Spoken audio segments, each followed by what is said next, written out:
कभी कभी जो मन है, मन विचार बुद्धि जो बोल लो,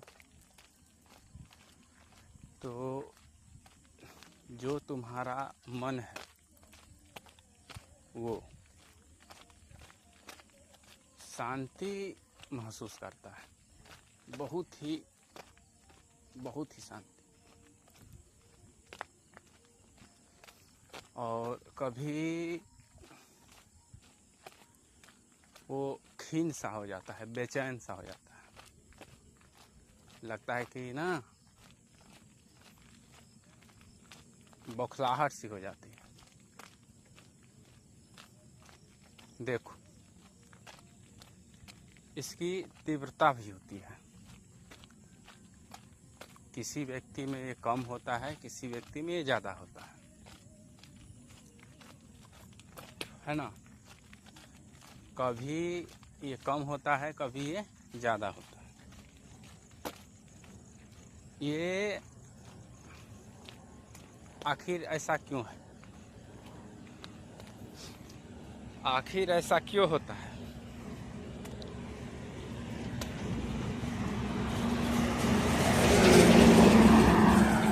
इसका कारण स्वाभाविक है। देखो क्यों, तुम जो हो ना, वो संस्कारों और वृत्तियों के मिश्रण हो।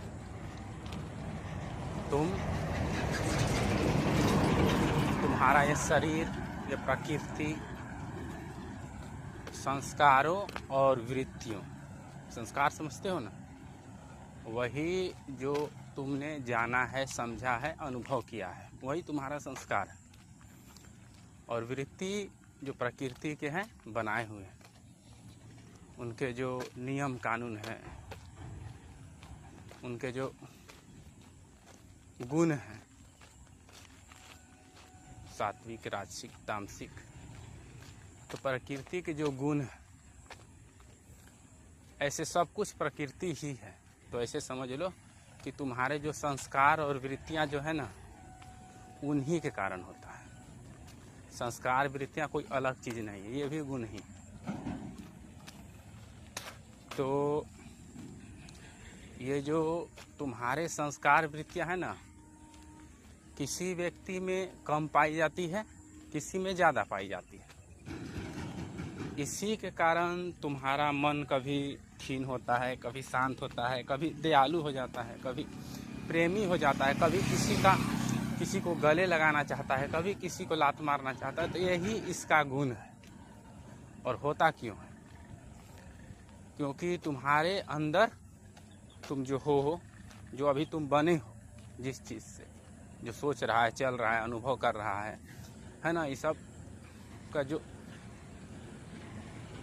सबको करने वाला खुद को देखता है, तो ऐसे है वैसे वही। तो उसका जो है ना, उसका स्वभाव, वो जो है, स्वभाव मत बोलो इसको तुम, इसका जो ये जो वृत्तियां और संस्कार है, तुम में कितनी गहराई से छिपी हुई है, वो किस तरह से तुम्हें प्रभावित करती है, उसको उसी के कारण तुम्हें ये होता है। तो अंततः एक ही रास्ता है, और वो क्या है कि अपनी खुद की वृत्तियों को, अपने संस्कारों को देखना। क्या करना? देखना, जानना। जब तुम देखते हो कि ये आखिर ऐसा है क्यों, तो तुम्हें स्पष्ट रूप से दिखाई देता है कि ये है ना, ये प्रकृति से अनुभव है, और ये तुम्हारे शरीर से अनुभव है, ये संस्कारों से अनुभव है, ये वृत्तियों से अनुभव है। प्रकृति के सात्विक गुण के प्रभाव से तुम्हें थोड़ा आनंद आने लगता है, रासिक गुण के प्रभाव से तुम थोड़ा बेचैन हो जाते हो। बस यही इसका मूल है। लेकिन जब तुम अपने संस्कारों को, वृत्तियों को कम करते हो, अपने समर्पण से, अपने श्रद्धा से, अपने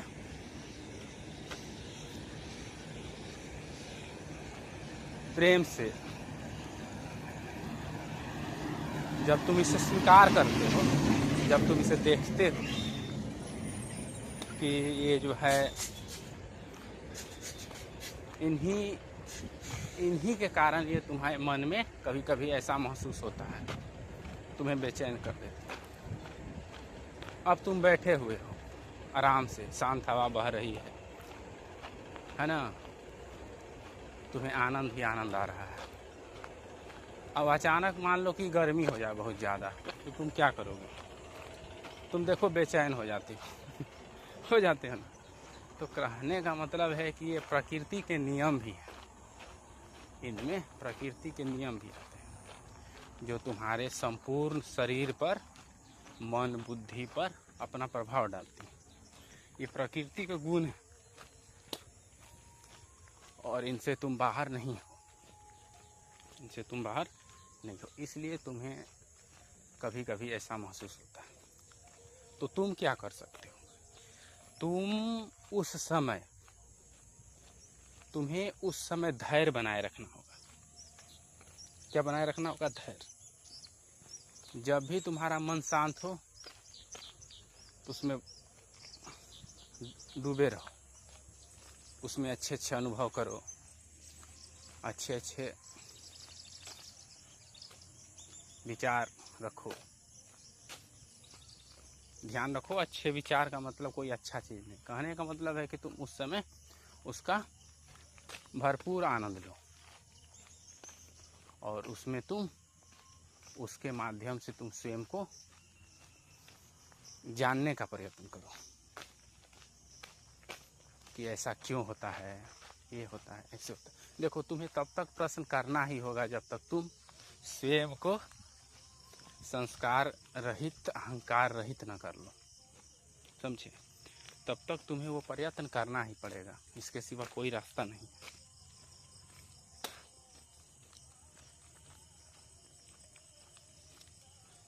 और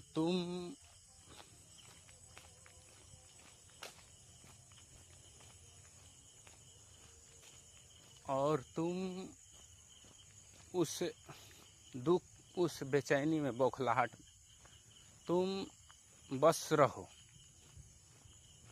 धैर्य बनाए हुए, पकड़े हुए। तुरंत एसी मत खोजने लगो कि बहुत गर्मी की हुई है, मुझे एसी चाहिए था, मुझे ये चाहिए। इसी कारण से तो आज ये स्थिति है तुम लोगों का कि तुम्हें ये चाहिए, वो चाहिए। तुम थोड़ा धैर्य नहीं बना सकते हो, तुम धैर्य नहीं रख सकते हो। तुम्हें तुरंत कुछ होता है, बस ये चाहिए, वो चाहिए। क्यों चाहिए, कहाँ से चाहिए, किसको चाहिए, तुम्हें कोई मतलब नहीं। तुम तुरंत दौड़ जाते हो, मुझे ये तो चाहिए। कुछ तुम जानना नहीं चाहते, नहीं जानना चाहते, इसलिए जाल में फंसे हुए हो। और जिन्हें ये बात पता है कि मैं जाल में फंसा हूँ, वो ज़रूर ही जानने का प्रयत्न करेंगे, आज या नहीं तो कल, क्योंकि उनके सिवा उनके पास कोई रास्ता नहीं, समझे? तो तुम्हारा जब मन खीन हो, बेचैन हो, दुखी हो, तो तुम्हें कुछ करने की ज़रूरत नहीं है, बस उस समय धैर्य बनाए रखो। उस समय तुम्हें धैर्य बनाए रखना होगा, वो भी पल बीत जाएगा और ये तीव्रता धीरे धीरे कम होती जाएगी। जो बेचैनी की तीव्रता है ना, ये दुखी की, ये जो दुख होने की तीव्रता है, ये धीरे धीरे क्या होती जाएगी? कम होती जाएगी। जब तुम रुक कर देखना आरंभ करोगे,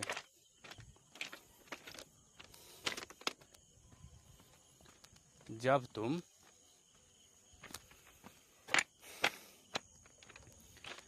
तुम रुकोगे क्या करोगे, रुकोगे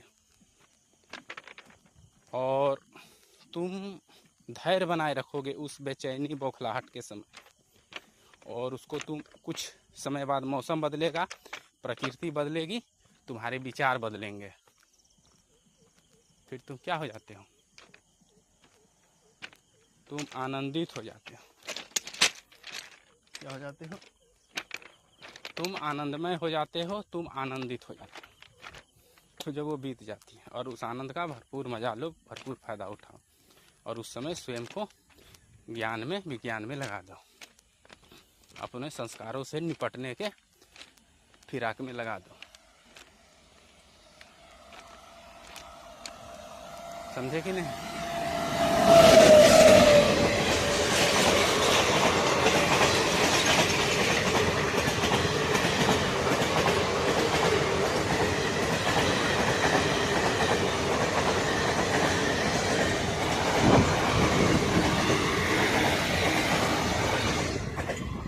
तुम्हें धैर्य बनाए रखना होगा, उस उल्टा समय में तुम्हें धैर्य बनाए रखना होगा, तुम्हें उस समय शांत रहना होगा, और जब तुम उसको पार लेते हो तो है ना, सहन करो, तुम उस पल को सहन करो, और सहन करोगे तो तुम्हारी वहाँ उत्पत्ति होगी, तुम दृष्टा होगे। और जब तुम उस दुख के, ध्यान रखो ये सर्वत्र लागू होता है, जब भी कभी तुम्हें मन की बेचैनी हो, दुख हो, ये हमेशा लागू होता है। जब तुम उसको देखते हो, उस दुख को, उस परिस्थितियों को, तो धीरे धीरे वो दुख नहीं रहती, तुम उसके दृष्टा होने लगते हो, तुम सहज ही वो दृष्टा होने लगता है और जानने लगता है, और वो धीरे धीरे वो जो दुख आता था उसकी तीव्रता कम हो जाएगी, उसके प्रभाव कम हो जाएंगे, और धीरे धीरे वो भी शून्य हो जाएगी, वो मिट जाएगी। और ये जो तुम्हारा सुख भी था वो भी धीरे धीरे, ये सुख, ये जो गुण से आने वाले अनुभव थे, सुख थे, ये धीरे धीरे क्या हो जाती है, अलग हो जाती है, और तुम अलग हो जाते हो। ठीक। और इसके बाद तुम बस देखते हो कि किस तरह से तुम्हें सुख हो रहा है, किस तरह तुम्हारा मन आनंदित हो रहा है, किस तरह मन दुखी हो रहा है, किस तरह से गर्मी आ रहा है तो गर्मी लगने लगा, सर्दी आ रहा है सर्दी लगने लगा, है ना, ज़्यादा सर्दी लगने से मन बेचैन हो गया, ये हो गया, मतलब कोई उल्टा पुल्टा बोल दिया तो मैं दुखी हो गया, कोई प्रेम से बोल दिया तो मैं गदागद खुश हो गया। इन सब चीज़ों को तुम स्पष्ट रूप से देख पाते हो, तो तुम दृष्टा की भांति देखने लगते हो, तुम सब कुछ जानने लगते हो, सहज ही होने लगता है ये। और फिर तुम धीरे धीरे धीरे अपने स्वरूप में वापस लौट जाते हो। अब ये कितना समय लगेगा तुम्हें इस पर तुम्हें श्रद्धा पर निर्भर करती है कि तुम कितने जागरूक हो, तुम खुद को कितनी जल्दी इन समस्याओं से निकालना चाहते हो, वही श्रद्धा है। तुम्हारी लगन, तुम कितने व्याकुल हो खुद को इस गड्ढे से निकालने के लिए, इस दुख सुख के भ्रम से निकालने के लिए, वही श्रद्धा है। ये कितनी जल्दी सिद्ध होगी, कितनी जल्दी तुम इससे बाहर निकलोगे, ये तुम्हारे परिश्रम पर निर्भर करता है, क्योंकि तुमने जन्मों जन्मांतरों से तुमने अपने संस्कारों को बहुत ही विशाल बना दिया है, अपने वृत्तियों से इस कदर चिपक गए हो, वृत्तियों से मतलब इस शरीर से, प्रकृति से तुम स्वयं को इस कदर चिपका लिए हो कि तुम्हें इससे निकलने के लिए तुम्हें मेहनत करना ही होगा। तुम ये नहीं कर सकते मैंने छोड़ दिया, क्या छोड़ दिया, वहाँ ऐसा कोई सामान तुम्हारे पास नहीं ना, तुमने छोड़ दिया। हाँ, ये अचानक भी छूट सकता है, अगर तुम्हारे अंदर वो श्रद्धा की विस्फोट हो जाए तो अचानक भी छूट सकते हैं, लेकिन उसके बाद भी तुम्हें सतर्क रहना होता है। तो ये सब तुम जब खुद करोगे तो तुम्हें ज़्यादा बेहतर महसूस होगा, तुम स्पष्ट रूप से देख पाओ, फिर तुम धीरे धीरे दृष्टा होते होते तुम स्वतः ही साक्षी हो जाते हो। अब तुम्हें कुछ भी देखने की ज़रूरत नहीं होती, कुछ भी सुख महसूस करने की ज़रूरत नहीं होती, ना आनंद महसूस करने की ज़रूरत होती है और ना ही दुख महसूस करने की ज़रूरत होती है। तुम बस होते हो। क्या होते हो? बस तुम होते हो। दुख होता है, सुख होता है, प्रशंसा होती है, बदनामी होती है, जो कुछ भी होता है बस होता है, लेकिन तुम इनमें नहीं होते हो, तुम सिर्फ हो। समझे? और ये अंतिम उपलब्धि है और इसको तुम्हें स्वयं ही अनुभव करना होगा, तुम्हें ये स्वयं ही होना होगा। ये रही भौतिक इस संसार से, इसके माध्यम से तुम अपने स्वरूप में लौट सकते हो। देखो, प्रकृति में प्रत्येक क्षण तुम्हारा अवसर है। अगर तुम इसे गवाते हो तो गवा सकते हो, और गवाने पाने जैसी कोई चीज़ है नहीं। जो करोगे वो पाओगे, यही नियम लागू होता है ना। तो तुम बस रहो, कुछ मत करो, कुछ मत बनो, बस रहो। और जब तुम रहते हो, जब तुम कुछ भी नहीं बनते, तो वही सुंदर है, वही तुम। तुम्हें यहाँ कुछ भी करने की ज़रूरत नहीं है, तुम्हें कुछ भी करने की यहाँ ज़रूरत नहीं है। जो है वो सहज है, जो हो रहा है सहज हो रहा है। चलो वाद विवाद नहीं करते हैं, पहले जो तुम्हारी समस्या है उसको देख लो। निसंदेह तुम उस परम सत्य को, परम शांति को, कृष्ण को, राम को, जो कह लो, प्राप्त हो गए। तुम अपने स्वरूप को, तुम जो हो उसको प्राप्त हो। यही प्रेम है। तुम्हारा प्रत्येक क्षण एक अवसर है, इसको मत चूको। तुम उस जिस समय तुम्हारा मन शांत हो, सुकून में है, उसका मजा नत लेने लगो भोगी की तरह। उस क्षण का लाभ उठाते हुए तुम उस दुख की तीव्रता को काटने की प्रयत्न करो। काटने मतलब उसको समझने का, कि कैसे समझना। ऐसे समझो कि ये है ही नहीं, समय बदलेगी, प्रकृति बदलेगी, हवाएं बदलेगी, वो बदल जाएगी। इतना भी अगर तुम सोचते हो ना, बार बार मतलब इतना भी देखते हो, धैर्य बनाए रखते हो, तो तुम उसको पार पा जाते हो। और जब तुम पार पा जाते हो तो तुम प्रकट होते हो, सबको गले लगाते हो। और सबको क्या तुम गले लगाओगे? सब कुछ तुम ही हो, तुम्हारे सिवा कुछ है ही नहीं, है ना। तो बस तुम होते हो, यही सब कुछ। तो ऐसे बहुत कम लोग हैं जो इस युद्ध में, बोलते हैं ना कृष्ण भगवान कि हजारों लाखों में से कोई एक भक्त मुझे जानने के लिए प्रेरित होता है, और जानने वाले में से हजारों लाखों में से कोई एक ही बिरला ही मुझे जान पाता है, क्योंकि उनमें लगन की कमी होती है। वे भटकना चाहते हैं, वे मिटने बनने के लिए ही बने हैं। तो यही चीज़ है। तो तुम देखो, तुम रहो,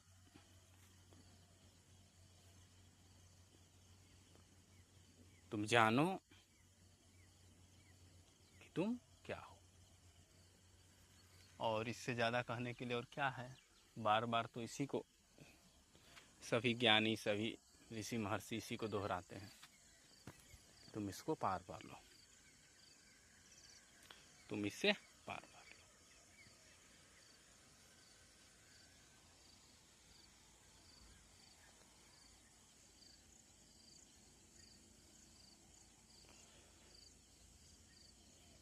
समझे?